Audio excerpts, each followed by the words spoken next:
लोग पढ़ेंगे विधानमंडल। अगर मैं विधानमंडल की बात करूँ, विधानसभा की बात करूँ, जैसे संसद में 2 सदन होते हैं, वैसे प्रत्येक राज्यों में भी 2 सदन होते हैं, लेकिन कुछ राज्यों में केवल 1 सदन है जिसे हम विधानसभा कहते हैं, जिसका कार्यकाल 5 वर्ष का होता है। अगर मैं बात करूँ इस तरह से, तो राज्य में जैसे यहाँ पे राज्यपाल हो गया, राज्यपाल है, फिर यहाँ पर विधानसभा है और फिर विधानमंडल है।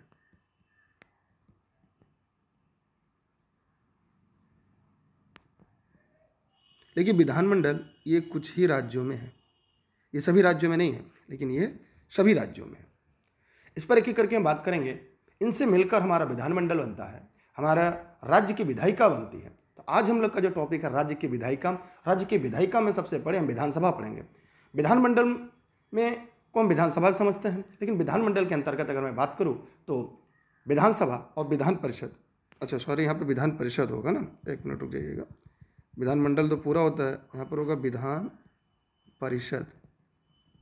विधान परिषद, इनको मिलाकर हम विधानमंडल कहते हैं। अब हम लोग अगर बात करें, जो स्थिति केंद्र में लोकसभा की थी, वही स्थिति राज्य में हमारे विधानसभा की है। जो स्थिति केंद्र में राज्यसभा की होती है, वही स्थिति राज्य में विधान परिषद की होती है।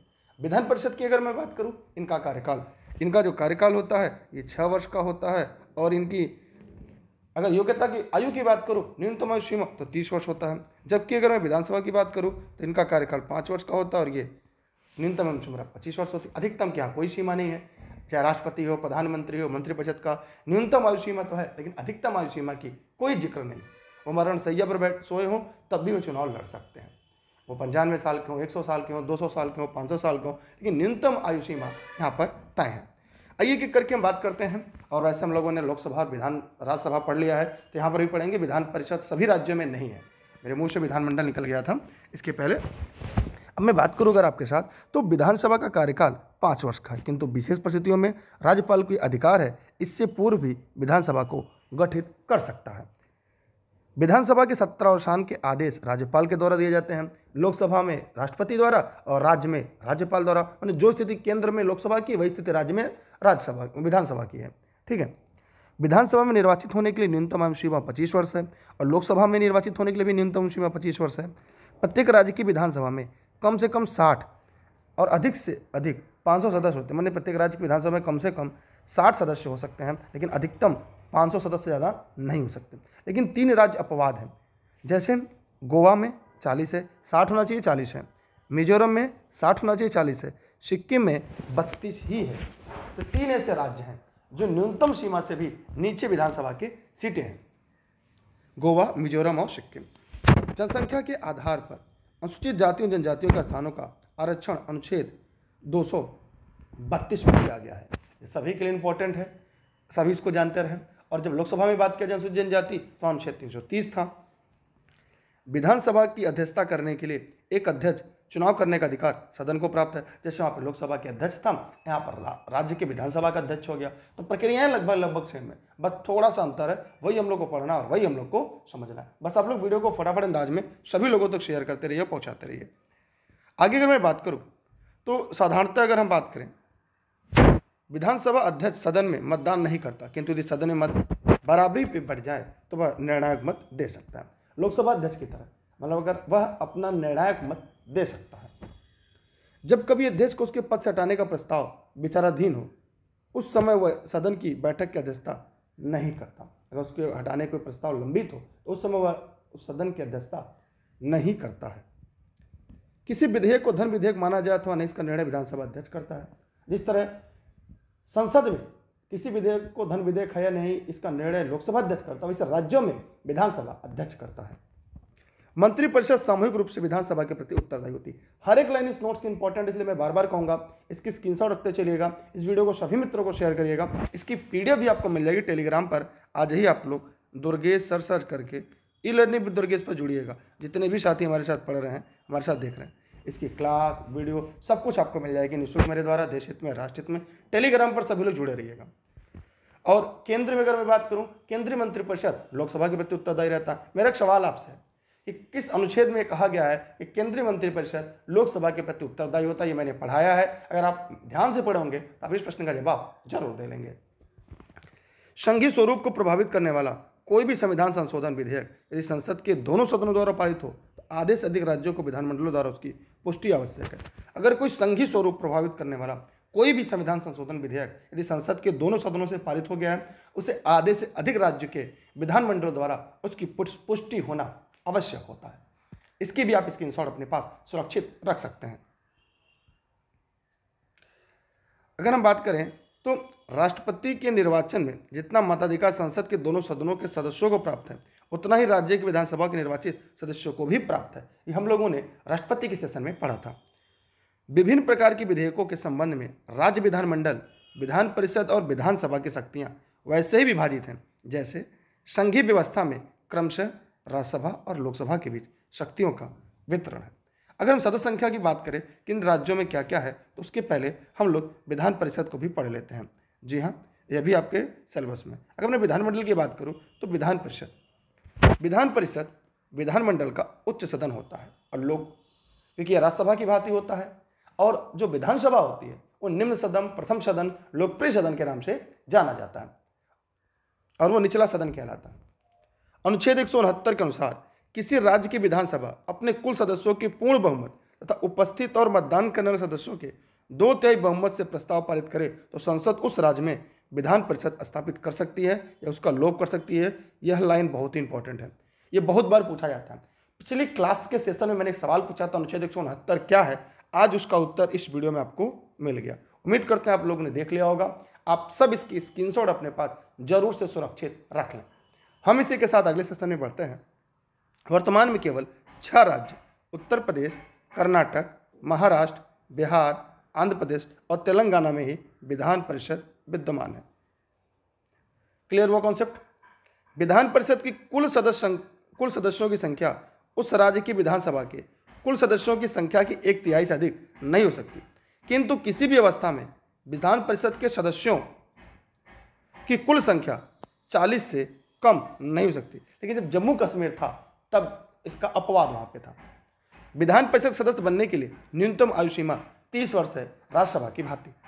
विधान परिषद के प्रदेश सदस्य का कार्यकाल 6 वर्ष का होता है, किंतु यह प्रति दूसरे वर्ष 1/3 सदस्य अवकाश ग्रहण करते हैं। उनके स्थान पर नवीन सदस्य निर्वाचित होते हैं, राज्यसभा की भांति। विधान परिषद सदस्यों का निर्वाचन अनुपातिक प्रतिनिधित्व के एकल संक्रमणी मत पद्धति के द्वारा होता है। यह बहुत इंपॉर्टेंट है। नोट संबंधित कोई भी जानकारी चाहिए इस नंबर पर व्हाट्सएप करके आप जानकारी ले सकते हैं। तो अब हम यहाँ पे देखेंगे कि जो सदस्यों का निर्वाचन मंडल है वो कैसे होगा। इस वीडियो को शेयर करिएगा। चैनल पर नए हैं तो आप लोग सब्सक्राइब करके बेल आइकन जरूर दबा के रखिएगा। 1/3 राज्यों की, अगर 1/3 की मैं बात करूँ तो राज्य की स्थानीय स्वशासन संस्थानों द्वारा निर्वाचित होते हैं। 1/3 राज्य की विधानसभा के सदस्यों के द्वारा, 1/12 स्नातकों के द्वारा, 1/12 अध्यापकों द्वारा जो ऊंची शिक्षण संस्थान में काम कर रहे हों, 1/6 राज्यपाल द्वारा मनोनीत। विधान परिषद की किसी भी बैठक के लिए विधान परिषद के कुल सदस्यों का 1/10 गणपूर्ति होगा। ये बहुत इंपॉर्टेंट है। गणपूर्ति कोरम जो है ये चाहे लोकसभा हो, चाहे राज्यसभा हो, चाहे विधान परिषद, सब जगह यही है। विधान परिषद को अपने सदस्यों को 2 क्रमशः सभापति और उपसभापति चुननी होती है। अब बताइए, उन्हीं सदस्यों में से सभापति और उपसभापति चुने जाते हैं जो विधान परिषद के ही सदस्य होते हैं। किंतु अगर राज्यसभा की बात करें तो राज्यसभा का जो सदस्य अध्यक्ष होता है, पीठासीन अधिकारी होता है, जो पदेन सभापति होता है, वो उस सदन का सदस्य नहीं होता, वो उपराष्ट्रपति होते हैं। इसलिए उपराष्ट्रपति को उपराष्ट्रपति रहने के नाते वेतन भत्ते नहीं मिलते। जो वेतन मिलते हैं वो राज्यसभा के पदेन सभापति होने के नाते मिलते हैं। तो यहाँ से इंपॉर्टेंट लाइन थी, आप चाहते सबकी स्क्रीनशॉट अपने पास रख लें। विधानसभा हम लोगों ने पढ़ लिया था। अब किन किन राज्यों में कितनी विधानसभा है वो भी पढ़ लेते हैं। उत्तर प्रदेश की अगर मैं बात करूँ तो लोकसभा की 80 सीटें हैं, राज्यसभा की 31, विधानसभा 403 और विधान परिषद 100। ये बहुत इंपॉर्टेंट है। एक साथ हम लोग पूरा लोकसभा, राज्यसभा, विधानसभा, विधान परिषद सभी राज्यों का पढ़ ले रहे हैं। आप वीडियो को ज़्यादा ज़्यादा शेयर करिएगा। चैनल पर नए हैं सब्सक्राइब करके बेल आइकन दबाइएगा। इसके अलावा super Ted with Durgesh sir channel उसे सब्सक्राइब कर लीजिएगा और study with Durgesh sir channel है उसको सब्सक्राइब कर लीजिएगा। बाकी क्लासेज आपको उस पर भी मिलती रहेंगी। महाराष्ट्र की बात करें तो 48 लोकसभा में है, राज्यसभा में 19 है, 288 विधानसभा में है। अगर मैं पश्चिम बंगाल की बात करूँ तो यहाँ पे लोकसभा की 42 है, राज्यसभा की 16, विधानसभा की 297। तो यहाँ पे जो सीटें हैं वो आपके लिए बहुत इंपॉर्टेंट है। सबसे ज़्यादा उत्तर प्रदेश में है, चाहे वो लोकसभा हो, चाहे राज्यसभा हो, चाहे विधानसभा हो, चाहे विधान परिषद हो। बिहार में अगर मैं बात करूं तो 40 लोकसभा है, 16 राज्यसभा है, 243 विधानसभा है, 75 विधान परिषद है। तमिलनाडु की बात करूं 39 लोकसभा में है, 18 राज्यसभा में है, 234 विधानसभा में है। मध्य प्रदेश में 29 लोकसभा, 11 राज्यसभा, 230 विधानसभा। कर्नाटक की बात करूं तो 28 लोकसभा, 12 राज्यसभा, 224 विधानसभा, 75 विधान परिषद। अगर हम लोग और आगे चलें तो और आगे देखिए, गुजरात 26 लोकसभा, राज्यसभा 11, 182 वहाँ की विधानसभा है। और इतने ही सरदार वल्लभ भाई पटेल जी की मूर्ति की ऊंचाई भी है। राजस्थान में 25 लोकसभा, 100 राज्यसभा और 200 विधानसभा। आंध्र प्रदेश की बात करें तो 45 लोकसभा, 10 राज्यसभा, 200 विधानसभा, 50 विधान परिषद। उड़ीसा में 25 लोकसभा, 11 राज्यसभा, 175 विधानसभा। केरल में 21 लोकसभा, 10 राज्यसभा, 147 विधानसभा। तेलंगाना 17 लोकसभा, 60 राज्यसभा, 40 विधानसभा और 40 विधान परिषद भी। झारखंड में 40 लोकसभा में, 6 राज्यसभा में, 81 विधानसभा में। असम में 14 लोकसभा, 7 राज्यसभा, 126 विधानसभा।